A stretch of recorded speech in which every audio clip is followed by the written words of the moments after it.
ದಂಡವ ಮೌನದಿಂದಿಯೂರು ಸರ್ವಜ್ಞ ಅಂತ ಹೇಳ್ಕೊಂಬಂದ್ರು. ಅಂದ್ರೆ ನಾವು ದಾನ ಮಾಡಿ ಪ್ರವಚನ ನಡೆದದ, ಯಲ್ಲಾಲಿಂಗೇಶ್ವರ ಜಾತ್ರೆ ನಡೆದದ, ದಾನ ಮಾಡ್ರಿ ಅಂದ್ರೆ ದಾನ ಮಾಡ್ಲಕ್ ನಮಗ ಕೊಡಂಗಿಲ್ರಿ, ಕೈ ಬಿಚ್ಚಿ ಕೊಡಂಗಿಲ್ಲ. ಆದ್ರೆ 500 ರೂಪಾಯಿ ದಾನ ನೀ ಯಲ್ಲಾಲಿಂಗ ಪ್ರಭುಗಳ ಜಾತ್ರೆಗೆ ನೀ 500 ರೂಪಾಯಿ ಕೊಟ್ಟಿ ಅಂದ್ರೆ ಮುಂದೆ 5,000 ರೂಪಾಯಿ ಕೊಡುವಂತ ಆಶೀರ್ವಾದ ಯಾರು ಮಾಡ್ತಾರೆ ಅಂದ್ರೆ ಯಲ್ಲಾಲಿಂಗ ಪ್ರಭುಗಳ ಮಾಡ್ತಾರೆ ನೋಡಿ. ಆದ್ರೆ ನಾವು ಕೊಡಂಗಿಲ್ಲ. ಯಾಕೆ? ಒಂದಿಟ್ಟು ಹಿಜ್ಜೆ ಇರ್ತೀವಿ, ನಾಳೆ ಕೊಡೋಣ, ನಾಳೆ ಕೊಡೋಣ, ಆಚೆನಾಡು ಕೊಡೋಣ, ಮುರುಘರಾಜೇಂದ್ರ ಅಪ್ಪೂರ್ ಬಂದಾಗ ಅವತ್ತೇ ಬರ್ಸೋಣ ಅಂತ ನೀವೆಲ್ಲ ಮುಂದೆ ಮುಂದೆ ಹಾಕ್ತಾ ಹಾಕ್ತಾ ಜಾತ್ರೆನೇ ಮುಗಿತಲ್ಲ ಅಂತ ಮುಗಿಸಿ ಬಿಡ್ತಾರೆ. ಆದ್ರೆ ಕವಿ ಹೇಳ್ತಾನೆ, ಗುರುಕೊಟ್ಟ ಲಿಂಗವ ಪೂಜೆ ಮಾಡುವಾತ ಜಾಣ. ಆತ ಜಾಣನು ಗುರುಕೊಟ್ಟ ಲಿಂಗ ಪೂಜೆ ಮಾಡಬೇಕಲ್ರಿ.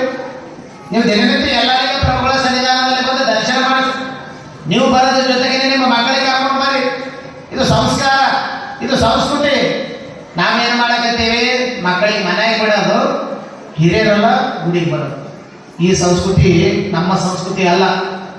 ನಮ್ಮ ಮಕ್ಕಳಿಗೆ ಕರ್ಕೊಂಡು ಬರ್ಬೇಕು, ಯಲ್ಲಾಲಿಂಗ ಪ್ರಭುಗಳ ದರ್ಶನ ಮಾಡು. ಈಗ ಇವರು ಸಿದ್ದರಾಮಪ್ಪಗಳು, ಇವರು ಯಲ್ಲಾಲಿಂಗ ಪ್ರಭುಗಳಂತ ನಾವೆಲ್ಲ ಆ ಮಕ್ಕಳಿಗೆ ಹೇಳುವಂತ ಕೆಲಸ ಮಾಡಬೇಕು. ಇವತ್ತು ಯುವ ಪ್ರತಿಭೆಗಳನ್ನು ಬೆಳೆಸುವಂತ ಕಾರ್ಯವನ್ನು ಮಾಡಬೇಕು. ಪುರಾಣಕ್ಕೆ ಕರ್ಕೊಂಡು ಬರ್ರಿ. ಪುರಾಣದಾಗ ನವರಸ ತುಂಬಿರ್ತದೆ, ಹಾಸ್ಯ ಇರ್ತದೆ, ಜ್ಞಾನ ಇರ್ತದೆ, ಅನುಭವ ಇರ್ತದೆ, ಚಿಂತನೆ ಇರ್ತದೆ, ಸಂಗೀತ ಇರ್ತದೆ, ಎಲ್ಲವನ್ನೂ ಇರ್ತದೆ. ಇವೆಲ್ಲವನ್ನ ಬಿಟ್ಟು ನೀವೆಲ್ಲ ಇಲ್ಲಿ ಬಂದಿರಿ, ನಿಮ್ಮ ಮಕ್ಕಳು ಮೊಬೈಲ್ನಾಗ ಟಿವಿಯಾಗೆ ಬಿಜಿ ಅವರು. ಊಟ ಮಾಡ್ಲಾಕ ಮೊಬೈಲ್ ಕೊಡ್ಬೇಕು.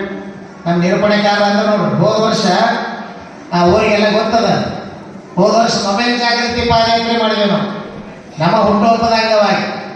ಮತ್ತು ಅಪ್ಪೋರೆ ನಾವೆಲ್ಲ ಮೊಬೈಲ್ ಹಿಡಿಬಾರ್ದೇನಂತ ನೀವು ಕೇಳಿರಿ. ನಿಮ್ಮ ಸಲುವಾಗಲ್ಲ, 8 ವರ್ಷದ ಒಳಗಿನ ಮಕ್ಕಳಿಗೆ ದಯಮಾಡಿ ಮೊಬೈಲ್ಗಳನ್ನು ಕೊಡಬಾಡ್ರಿ ಅಂತ ನಮ್ಮ ಹುಟ್ಟುಹಬ್ಬದ ಅಂಗವಾಗಿ ಕಲ್ಯಾಣದಲ್ಲಿ ಪಾದಯಾತ್ರೆ ಮಾಡಿದ್ದೀವಿ. ಏನು ಸಂತರಾದವರು ಜ್ಞಾನವನ್ನು ಉಳಿಸಬೇಕು ಅಂತಕ್ಕಂಥ ಜ್ಞಾನದ ಅರಿವನ್ನು ತಿಳಿಸಬೇಕು. ಹೀಗಾಗಿ ಇಲ್ಲಿ ಜಾಣ ಯಾರು ಆಕಾರ ಅಂತ ಕೇಳಿದ್ರೆ, ಬ್ಯಾಲೆನ್ಸ್ ಇರುವಂಥವರಿಗೆ ಜಾಣ ಆಕಾರ.